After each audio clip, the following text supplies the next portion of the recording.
Next game. Just do a that's true. I could just do a recap. Yeah.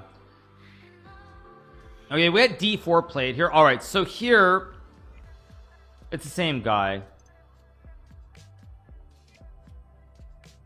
Okay, let's play d5. It's probably the most standard approach. Go e6. Well, it doesn't make sense, but tomorrow's Friday. It's probably my last stream of the week, so if I wake up early, I could be done much earlier too. So there is that. That's why I'm wondering. Let's go knight f6 here. Let's take with a pawn, play c6 here, create this nice chain of 3 pawns. Let's go bishop e7 and castles and rook e8.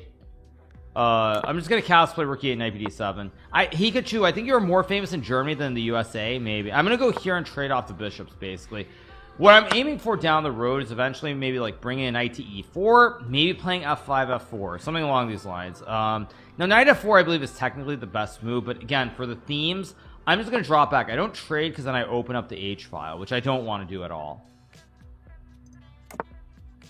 So now I'm gonna go g6 to stop knight f5, and I want to go h5 h4 and make this knight feel very, very uncomfortable on the g3 square. Goes there.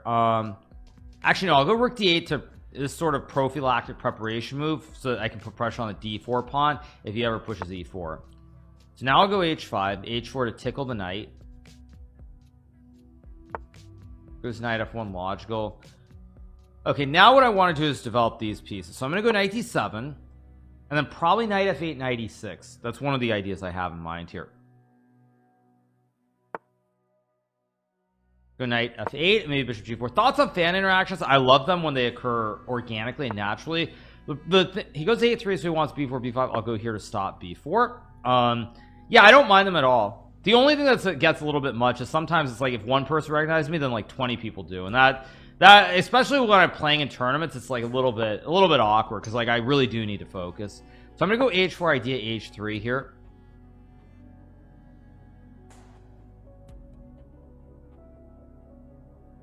I'm playing Title Tuesday. I think I'm gonna skip Title Tuesday next week, most likely. If the season is a success, will you play a GCL? I mean, it's going to depend on many different things. When it is, I mean, and other things as well. So he goes to e4, so I take. But the problem here is now, first of all, I can trade the knight for the bishop. I can also go knight e6 though and just put maximum pressure on this pawn, which is why bringing the rook to d8 in the first place made a lot of sense.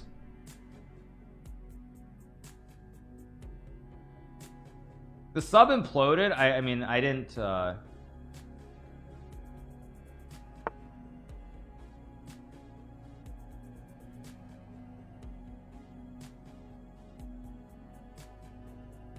So let's see. We get queen c3 here. We play knight takes e4. I'm gonna go h3 here, and the reason I'm gonna play h3 is quite simple. I want to put pressure on the center of the board here. Sorry, I just went to Twitter to check to see what the sub was saying. Yeah.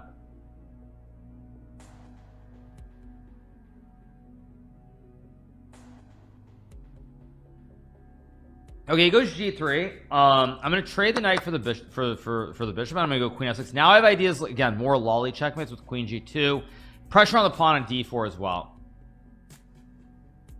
Yeah.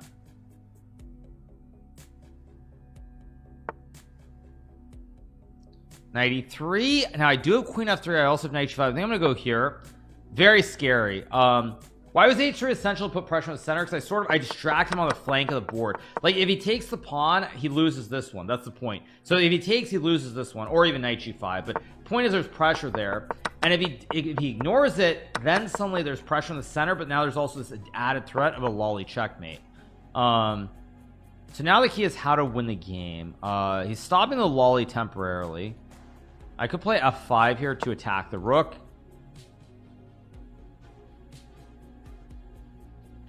Yeah, it's sort of like I distract him on one wing. If he ignores the threat, he has to create weaknesses on the king side. If he takes it, his center crumbles. So it goes rook h4, which is actually a good move that I kind of missed. Yeah, I guess I'll go c5 here, knight d4 maybe. I'm kind of misplaying this game quite badly. But we'll see.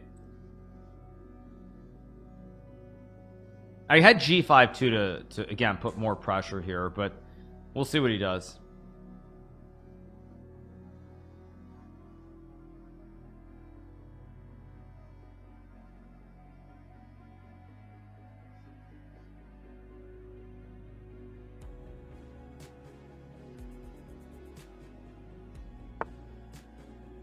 So we get queen c4 played here, and I can take the pawn, but actually what I should do is I should play b5 here. And the reason I should play this move is bishop guards the knight, but I open up this long diagonal, and I'm going to double a battery checkmate him down on h1 here with the bishop and the queen. MasterChef, we will probably watch MasterChef, but quite a bit later on. Quite a bit later on, I think. We are going to watch MasterChef. I think we will. Yeah, absolutely.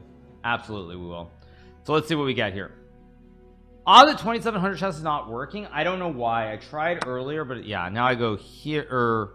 Yeah, now I go here, and again, I'm threatening the mate in one with queen h1. Classic double A battery. And there's almost nothing white can do here. He can try to close the diagonal, but I just take. Takes with the knight, he gets mated in one on g2. He takes with the rook, I take, and then he gets mated on h1. And it's just, again, a typical classic right triangle as well in here. There's nothing white can really do here. Not easily, at least.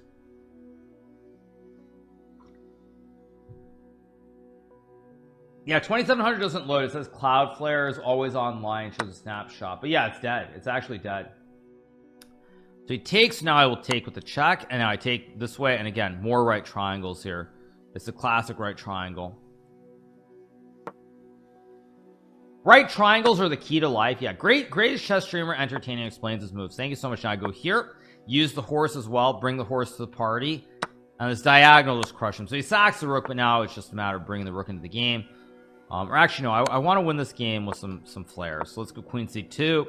Let's get the checkmate, show why the pawn belongs on h3 here. Checkmate.